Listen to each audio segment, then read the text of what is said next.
നമസ്കാരം എല്ലാ മാന്യ സുഹൃത്തുക്കൾക്കും സിനിമ എന്ന യൂട്യൂബ് ചാനലിൻ്റെ ഏറ്റവും പുതിയ വീഡിയോയിലേക്ക് സ്വാഗതം. ഇപ്പോൾ മലയാള സിനിമ ഒരു വലിയ പ്രതിസന്ധി നേരിട്ടുകൊണ്ടിരിക്കുകയാണ്. അത് ഹേമ കമ്മിറ്റി റിപ്പോർട്ട് മാത്രമല്ല, ആ റിപ്പോർട്ട് പുറത്തു വന്നതിന് ശേഷം റിലീസ് ചെയ്ത ചിത്രങ്ങളുടെ എല്ലാം തിയേറ്ററുകളിലെ റെസ്പോൺസ് നോക്കിക്കഴിഞ്ഞാൽ നിങ്ങൾക്ക് ഊഹിക്കാം മലയാള സിനിമ ഒരു വലിയ പ്രതിസന്ധിയിൽ തന്നെയാണ് എന്നുള്ളത്.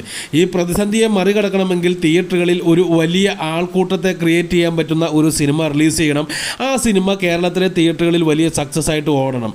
നിലവിലെ അവസ്ഥയിൽ ആ ഒരു ചാൻസ് അല്ലെങ്കിൽ ആ ഒരു റിസ്ക് എടുക്കാൻ മലയാളത്തിലെ ഒരു വമ്പന്മാരും തയ്യാറാവുന്നില്ല എന്നുള്ളതാണ് സത്യം.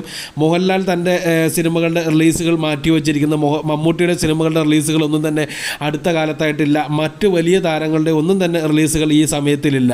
ഇപ്പോൾ ഇനി മലയാളത്തിൽ റിലീസ് ചെയ്യാൻ പോകുന്ന അല്ലെങ്കിൽ കേരളത്തിൽ റിലീസ് ചെയ്യാൻ പോകുന്ന ഒരു വലിയ ചിത്രം എന്ന് പറയുന്നത് അത് ഗ്രേറ്റസ്റ്റ് ഓഫ് ഓൾ ടൈം എന്ന് പറയുന്ന ഗോട്ട് എന്ന പേരിൽ അറിയപ്പെട്ടുകൊണ്ടിരിക്കുന്ന സാക്ഷാൽ വിജയ് നായകനായിട്ട് വരാൻ പോകുന്ന ചിത്രമാണ്. ഈ ചിത്രം തിയേറ്ററുകളിൽ റിലീസ് ചെയ്യുന്ന സമയത്ത് ലോകം മൊത്തം റിലീസ് ചെയ്യുന്ന സമയത്ത് തന്നെ കേരളത്തിലും റിലീസ് ചെയ്യുന്നുണ്ട്. കാലത്ത് തന്നെ ഫാൻസ് ഷോ ഉൾപ്പെടെയുള്ള സംഭവങ്ങളെല്ലാം തന്നെ ചാർട്ട് ചെയ്തിട്ടുണ്ട്. ചിത്രത്തിൻ്റെ ടിക്കറ്റുകളുടെ വിൽപ്പന ആരംഭിച്ചപ്പോൾ തന്നെ പല കേന്ദ്രങ്ങളിലും വലിയ കാര്യമായിട്ടുള്ള വിൽപ്പന നേടിയെടുക്കുന്നതും കാണാൻ സാധിക്കുന്നു. പ്രീ സെയിൽ റിപ്പോർട്ടുകളെല്ലാം തന്നെ പുറത്തു വന്നുകൊണ്ടിരിക്കുന്നു.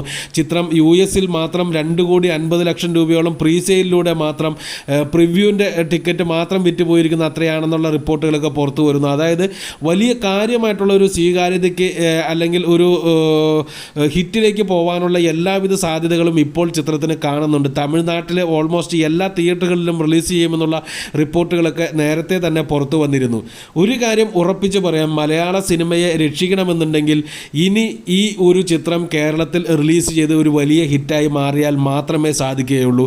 അല്ല എന്നുണ്ടെങ്കിൽ ഇപ്പോഴത്തെ പ്രതിസന്ധി വലിയ കാര്യമായിട്ട് വരും ദിവസങ്ങളിൽ നീണ്ടു പോകുമെന്നുള്ളതാണ് സത്യം. എന്ത് തന്നെയാലും ഈ ഒരു ചിത്രം കേരളത്തിലും വലിയ ഹിറ്റായി മാറട്ടെ എന്ന് ആശിക്കുന്നു. നിങ്ങളുടെ അഭിപ്രായങ്ങൾ താഴെ പ്രതീക്ഷിക്കുന്നു.